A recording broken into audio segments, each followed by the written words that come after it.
بسم اللہ الرحمن الرحیم۔ آج کل پاکستان میں سوشل میڈیا پر اور یوٹیوب پر ایک موضوع بڑا گرم ہے جو اسٹیٹ بینک کے متعلق ہے کہ حکومت پاکستان نے اسٹیٹ بینک کو بیچ دیا ہے۔ میں نے سنا کہ ایک صحافی جو نام نہاد صحافی ہی ہے، مبشر لقمان، اس نے اپنے یوٹیوب چینل پر بتایا کہ حکومت پاکستان نے اسٹیٹ بینک کو بیچ دیا ہے، اور پھر میں نے کچھ وضاحتیں بھی پڑھی سوشل میڈیا پر جو اس کے خلاف تھیں۔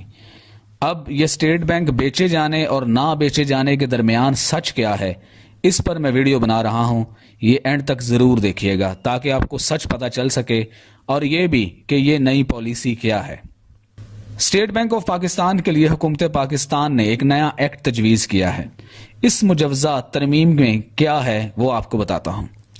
اسٹیٹ بینک آف پاکستان کے قوانین میں تجویز کردہ ترامیم کے مطابق اسٹیٹ بینک کے کردار کا اثر نو تعین کیا جائے گا، جس میں داخلی طور پر مہنگائی اور مالیاتی نظام کو استحکام دینے کی اولین ترجیح ہوگی، جبکہ معاشی ترقی اسٹیٹ بینک کی ذمہ داری نہیں ہوگی، یہ آخری نمبر پر اس کی ذمہ داری ہوگی۔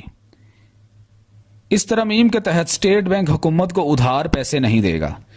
پہلے یہ ہوتا تھا کہ کوئی بھی حکومت اسٹیٹ بینک سے ادھار پیسے لے کر منصوبے شروع کر دیتی تھی، لیکن اب اسٹیٹ بینک اسے کسی قسم کا کوئی ادھار نہیں دے گا۔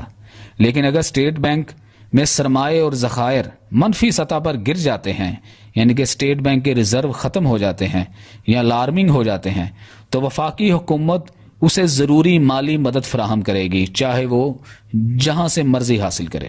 اس ترمیم میں یہ بھی ہے کہ وفاقی اور صوبائی قانون نافذ کرنے والے ادارے اسٹیٹ بینک کے کسی ملازم کے خلاف کوئی بھی قانونی کارروائی کرنے کا اختیار نہیں رکھتے ہوں گے، چاہے وہ ملازمین ہوں، ڈائریکٹرز ہوں، ڈپٹی گورنر ہوں یا گورنر ہوں۔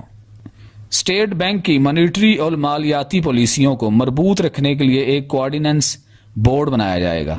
تاہم ترامیم کے تحت اب گورنر اسٹیٹ بینک اور وزیر خزانہ باہمی رابطے سے یہ کام کریں گے۔ وفاقی سیکٹری خزانہ مجوزہ ترامیم کے مطابق اسٹیٹ بینک کے بورڈ کا رکن نہیں ہوگا، یعنی کہ اسٹیٹ بینک اپنی پالیسیاں بنانے میں آزاد ہوگا، وہ حکومت کے ماتحت نہیں ہوگا۔ گورنر اسٹیٹ بینک کی مدت ملازمت 3 سال کی بجائے اب 5 سال ہوگی، اور مجوزہ قوانین میں 3 برس کی توسیع کی بجائے 5 سال کی توسیع کی تجویز دی گئی ہے، یعنی کہ اگر ایک گورنر 5 سال سروس کر لیتا ہے تو مزید 5 سال اسے توسیع دی جا سکتی ہے۔ موجودہ قانون میں صدر کا اختیار حاصل ہے کہ وہ ذمہ داریاں نہ نبھانے پر گورنر کو اس کے عہدے سے ہٹا سکتا ہے، لیکن مجوزہ ترمیم کے تحت صدر بھی بہت ہی سنگین غلطی پر، جس کا فیصلہ عدالت کرے گی، گورنر کو ہٹا سکتا ہے۔ یعنی کہ حکومت کے پاس یہ بھی اختیار نہیں ہوگا کہ وہ اسٹیٹ بینک کے گورنر کو ہٹا سکے۔ اگر ہٹانا بھی پڑے تو وہ عدالت سے رجوع کرے گی، اور عدالت اگر تجویز کرے کہ اسے ہٹا دو پھر ہی وہ ہٹا پائیں گے، ادروائز وہ گورنر اپنی سیٹ پر برقرار رہے گا۔ موجودہ قانون کے تحت دیہاتی علاقوں، صنعتی شعبوں، ہاؤسنگ اور دوسرے شعبوں کے لیے اسٹیٹ بینک کا قرض دینا لازمی ہے۔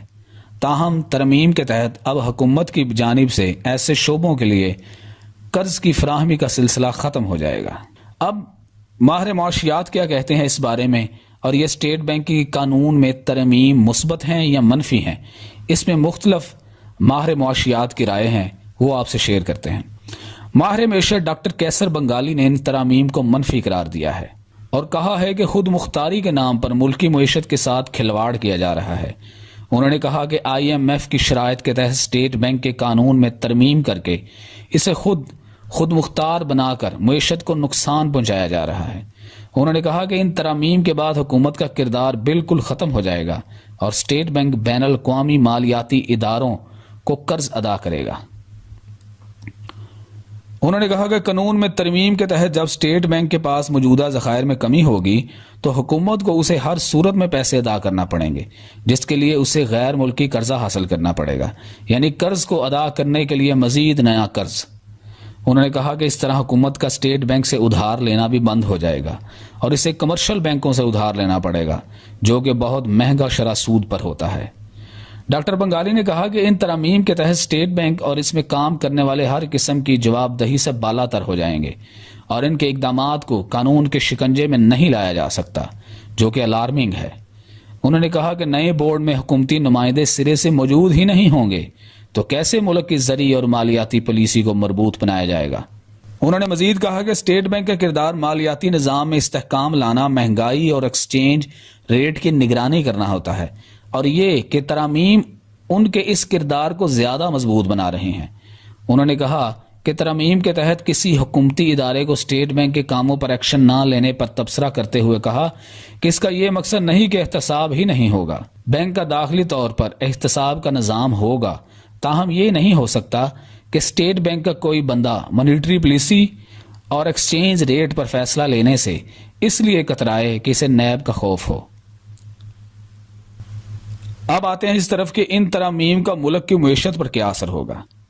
اسٹیٹ بینک کے کردار کے اثر نو تعین سے پتہ چل جاتا ہے کہ معاشی ترقی حکومت کی ترجیحات میں شامل ہی نہیں ہے۔ انہوں نے کہا کہ اب اسٹیٹ بینک کا کردار معاشی ترقی اور ملازمتیں پیدا کرنے میں ختم ہو جائے گا اور ان کا کام مہنگائی پر کنٹرول کرنا ہے بس۔ انہوں نے یہ بھی کہا کہ حکومت اسٹیٹ بینک سے پیسے لے کر ترقیاتی کاموں پر لگاتی ہے، تاہم اب یہ پیسے بھی نہیں ملیں گے کیونکہ اب کمرشل بینکوں سے ہی پیسہ لیا جائے گا جو مہنگا ہوتا ہے اور حکومت کے مالیاتی خسارے کو پورے کرنے کے لیے استعمال ہوتا ہے۔ افراط زر کنٹرول کرنے کے لیے شرح سود میں اضافہ ہوگا جس سے نجی شعبے کو جانے والا قرضہ مہنگا ہو جائے گا اور معاشی سرگرمی کے لیے نقصان دہ ثابت ہوگا۔ ڈاکٹر سلمان شاہ نے کہا کہ اسٹیٹ بینک کے لیے نئے کردار سے معاشی ترقی کو پہنچنے والے تاثر کو مسترد کرتے ہوئے کہا کہ ہر ادارے کا اپنا کردار ہوتا ہے۔ اسٹیٹ بینک کا کردار ایکسچینج ریٹ اور مالیاتی نظام کو استحکام دینا ہے اور یہ کام کرے گا۔ ڈاکٹر شاہ نے یہ بھی کہا کہ حکومت جب اسٹیٹ بینک سے قرضہ لیتی ہے تو اس کا مہنگائی پر اثر پڑتا ہے اور یہ اوپر جاتی ہے۔ انہوں نے کہا کہ اسٹیٹ بینک کا کردار ایک معاشی ماحول بناتا ہے جو وہ زیادہ خود مختاری کے بعد ہی کر پائے گا۔ اب یہ وہ دو باتوں کے درمیان سچ ہے، لیکن اوورآل اگر دیکھا جائے تو اس سے پاکستان کے معاشی نظام بالکل آزاد ہو جائے گا۔ جو پہلے ہی ہمارے ہاتھ میں نہیں ہے اس کو مزید نقصان پہنچے گا۔